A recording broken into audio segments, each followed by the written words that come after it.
જય ગૌ માતા અને જય દશામાં. આજે અમારે દશામાનું વ્રત ચાલુ થાય છે. આજે છે દિવાસો. દિવાસાના દિવસે તો આપણે બધી તો સામગ્રી તૈયાર કરી નાખી છે અને હવે દશામાનું વ્રત ચાલુ કરીએ છીએ. તો આપણે એની પૂજા કરવાની છે. તો સૌપ્રથમ તો પહેલાં આપણે ગૌમૂત્ર છાંટી દીધું બધે અને બાજોટાર લાલ કલરનું આસન પાથરણું કર્યું છે માતાજીનું થાપણ માટે. અને હવે ઘઉંની ઢગલી 10 ઢગલી ઘઉંના 10 મુઠ્ઠી ઘઉં લઈ અને માતાજીની ઢગલી કરી નાખવાની આવી રીતે. પછી આપણે જોઈએ ઘઉં અને છે ને આપણે કમળ ફૂલ તો આપણે ન પહોંચીએ કે કારણ કે આપણે અહીંયા કમળ ફૂલ ના મળે એટલે આપણે છે ને અહીંયા કમળ ફૂલ માતાજીને તોય પણ કોઈ કરે છે એટલા માટે આપણે ઘઉંમાં જ તે કમળ ફૂલ બનાવવાનું. તો જો આપણે આવી રીતના આમ કરવાનું અને આમ ચોકડી પાડી દેવાની અને પછી અહીંયા છે ને સેજ આમ લઈ જવાનું એટલે આ થઈ ગયું આપણું કમળ ફૂલ કરી શકાય. જો આપણે આ કમળ ફૂલ બની ગયું છે. હવે આની ઉપર આપણે દશામાની સ્થાપના કરવાની છે. તો આપણે માટીની સાંડણી બનાવડાવી. મને તો નથી આવડતું એટલે અમે શિવાદાદા જોગી પાસે બનાવડાવી છીએ. તો સ્થાપના કરવાની. બોલો દશા માત કી જય. આવી રીતના માતાજીની સાંડણીનું દશામાનું વાહન સાંડણી છે એટલે માતાજીની સાંડણીની સ્થાપના થઈ ગઈ. પછી બાજુમાં તાંબાના કળશનું સ્થાપન કરવાનું. જય દશા. અને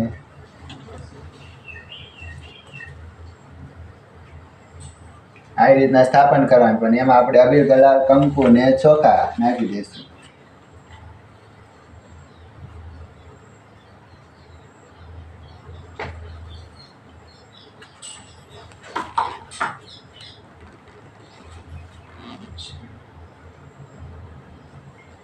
આવી રીતે સ્થાપન થઈ ગયું છે.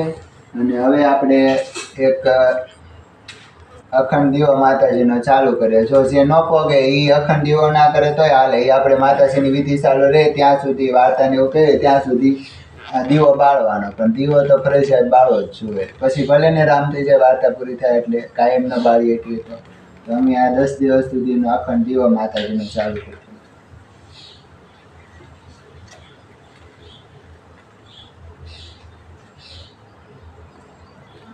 કેટલી સેકન્ડ વધી તો આપણે દશામાની સ્થાપના કરી નાખીએ. કળશની સ્થાપના ને હવે 10 સિક્કા મેં કે 10 સિક્કાને આપણે કંકુના ચાંદલા કરી દઈશું.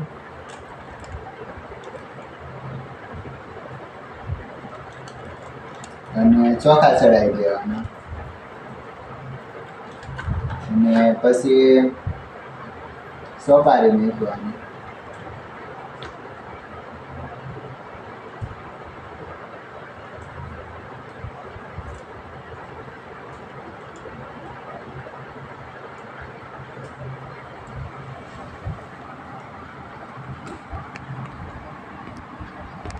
સોપારી પછી કમર કાકડી.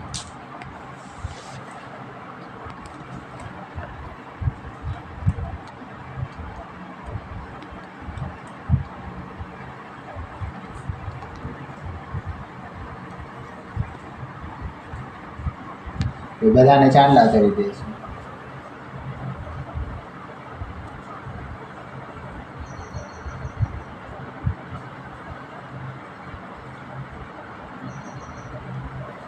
ચોખા ચડાવી દેવાના.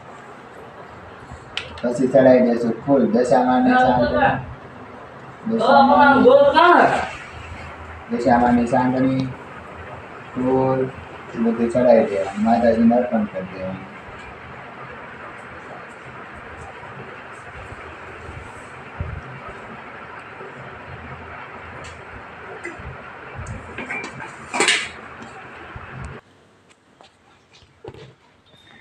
આપણે સૌ પ્રથમ તો ગણપતિ દાદાને જ લેવાના હોય છે પણ અમે વિધિમાં કંઈ બોલ્યા નહોતા પણ પછી કહે છે કે આપણે ગણપતિ દાદાની વિધિ કરી નાખીએ એમ. તો આ ગણપતિ દાદાની વિધિ કરવી પડે કારણ કે ગમે એ સ્થાપના કરીએ ને તો પહેલાં ગણપતિ દાદા હોય તો જ તે સ્થાપનામાં ભગવાન વાસ કરે છે નહીંતર નહીં. એટલે આપણે છે ને પહેલાં ગણપતિ પૂજન તો કરવાનું જ તે ફરજિયાત. અને બધા ભગવાનને આપણે અબીર ગુલાલ કંકુ ચડાવી દઈએ. માતાજીની પૂજા કરી લઈએ.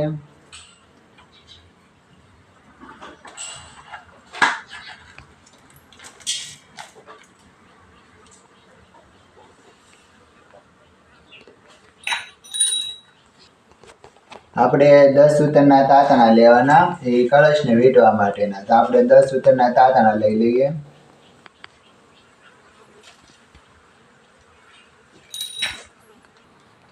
જે આવી રીતે 10 સૂતરના તાતણા લઈ લીધા. હવે એને આપણે કંકુમાં બોળી દઈશું.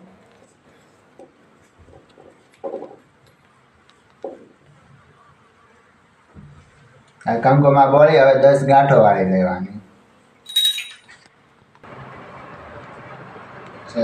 જો આપણે એ રીતના 10 ગાંઠો વાળી દોરો તૈયાર કરી નાખ્યો છે.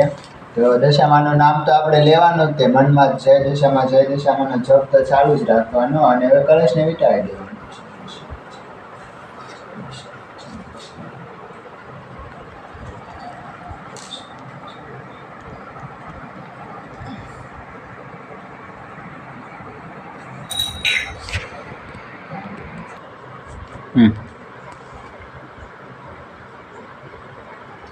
હવે કળશે દોરો બાંધ્યા પછી હવે છે ને એક આપણે આપણી માટે દોરો બનાવવાનો હોય. એમાં એક તાર વસ્ત્રનો લેવાનો હોય, એટલે કોઈ બી સાડી ચુંદડીનો આપણે વસ્ત્ર લઈ લેવાનું.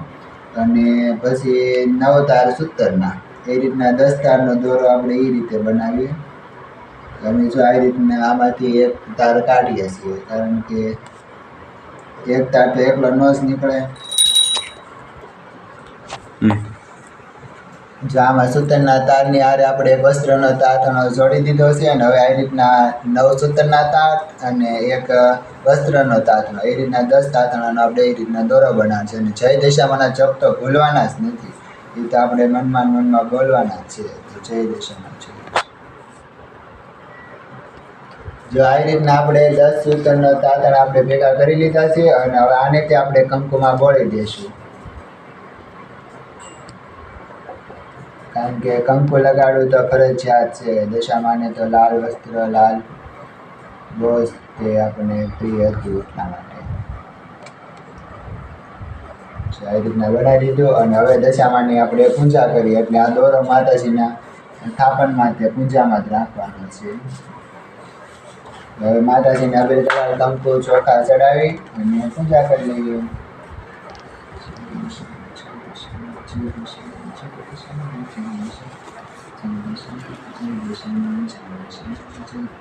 બધાને ચોખાથી વધારી દઈશું.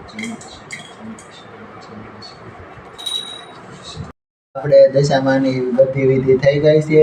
આ પ્રમાણે અમારું હોય છે દશામાની વિધિ. અને જો માતાજીને થાળ પર અમે જે કોઈ કઈ શક્તિ પ્રમાણે ધરાવ્યો છે. અને માતાજીનો જો ઘીનો દીવો તે સાઈડમાં કર્યો છે. અને આ પ્રમાણે હતી દશામાની વિધિ. અને જો અમારી ભૂલ ચૂક થયો તો અમને માફ કરે. અને આ અમારા વિડીયોને લાઈક કરજો, શેર કરજો અને સબસ્ક્રાઈબ કરજો. કારણ કે જે કોઈ પહેલી વખત દશામાનું વ્રત કરતું હોય તો એને આ માતાજીની વિધિ આ રીતે અમે વિધિ કરીએ છીએ. તો એ પણ બિચારા જોઈ અને વિધિ પ્રમાણે દશામાનું વ્રત કરે. અને બને ત્યાં સુધી અમારા વિડીયો શેર કરજો. તો બધાને જય દશામાં. અને હવે અમારે વાર્તા કહેવાની છે, તો હવે આપણે વાર્તા સાંભળીએ. અને જો આ રીતે અમારે હતી, હવે અમે 10 દિવસ માતાજીની વ્રતની વિધિ કરશું. એ પ્રમાણે અમે રોજના વિડીયો મેળવશું. અને અમે છે ને એક હારે 10 ગાંઠો નથી વાળતા. અમે દશામાની વાર્તા પૂજા બધું થઈ જાય ને પછી છેલ્લે આરતી થાળ કરી અને દશામાની કંકુનો ચાંદલો કરવાનો. પછી આપણે જે મનમાં સંકલ્પો માટે લીધા હોય એમ સંકલ્પ કરીને ગાંઠ બાંધવાની. એ રીતના અમે 10 ગાંઠ વાળીએ છીએ 10 દિવસ સુધી. તો એ રીતના અમે વિધિ કરીએ છીએ. તો બોલો બધાને જય દશામાં, બધાને જય દશામાં. સૌ પ્રથમ છે ને 5 વઠે ચાંદલો કરવાનો, ચોખા છોડવાના અને અબીર ગુલાલની આ રીતના છે ને માતાજીને આપણે પૂજા કરવાની છે. અને પછી છે ને દશામાની જો આ બધી પૂજા થઈ જાય ને પછી આપણે છેલ્લે વાર્તા, આરતી થાળ, ગરબા બધું થઈ જાય પછી આપણે દશામાને સવાસો જાપ જપવાના અને 10 વખત માતાજીને પગે લાગવાનો. અને દશામાં માતંગી નમઃ એ 10 વખત એ જાપ કરવાનો. પછી વાર્તા આપણે બોલવાની હોય છે. અને આવી રીતે જો અમે દશામાની પૂજા કરીએ છીએ. અને આવી રીતના માતાજીનો મહિમા વધારીએ છીએ. તો તમે પણ અમને સપોર્ટ આપો અને આપણે ચાલો બધા ભેગા મળીને માતાજીનો મહિમા વધાર્યો. અને અમે રાતે ગરબા પણ અહીંયા ગાઈએ છીએ. જો તમને કોઈની ઈચ્છા હોય તો અમે રોજ રાત્રે 8:30 વાગે માતાજીના ગરબા ગાઈએ છીએ. તો તમે પણ અમને સાથ આપવા આવજો અને તમે પણ ગરબા ગાવા આવજો. તો બધાને આમંત્રણ આપીએ છીએ અને પછી બધા પ્રસાદી લઈને છૂટા પડશું. તો બોલો બધા બોલો દશામાની જય. અને 10 વખત પગે લાગવાનું સવાર સાંજ અને 100 જાપ કરવાના દશામાના જય દશામાં જય દશા. એ 10 દિવસ તો ભૂલવાનું જ નથી. આપણથી વધુ સહી થઈ શકે તો એક માતાજીના જાપ તો થઈ જ શકે ને, એટલે મા દશામાના જાપ તો ફરજિયાત છે અને 10 વખત પગે પણ લાગવાનું. અને આપણે આવી રીતના વાર્તા કરીએ છીએ. તો હવે આપણે વાર્તા કહીશું અને આરતી થાળ કરશું. તો બોલો જય દશામાં જય દશા.